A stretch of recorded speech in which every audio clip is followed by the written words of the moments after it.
giấc mà lên hun sống thế mong dấu in quay lòng mà nghe in con diều đổ lên vì dùng cơ đó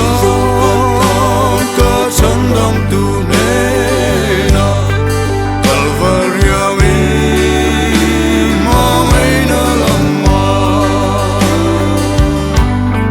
vô về dòng in min husit mà sẽ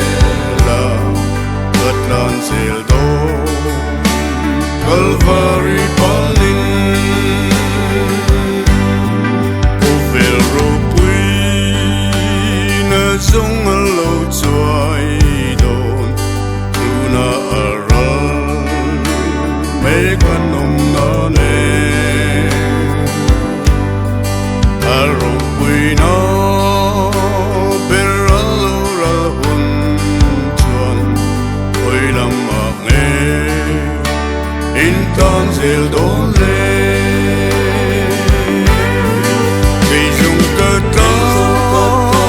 cơ sống đông tu nê na Calvario mà mấy nó lòng mà vô về dòng in min husit mà sẽ là gật lan diều đốn Calvary Palin vô về là hiền lom na te mà se are lo man vulai ni te chất tuần lom nó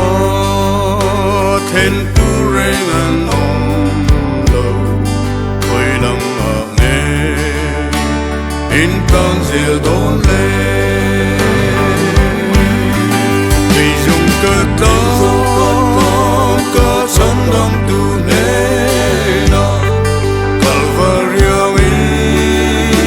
mà mấy nó lòng mà cả lộp na tê lâu dua dê la cơ chất tuần lo bertuniang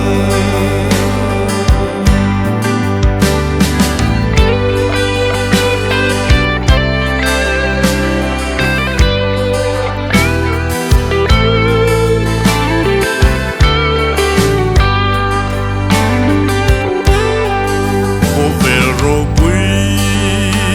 na dung te kal san in chất tuần ru lu chu kan chẳng mấy đồ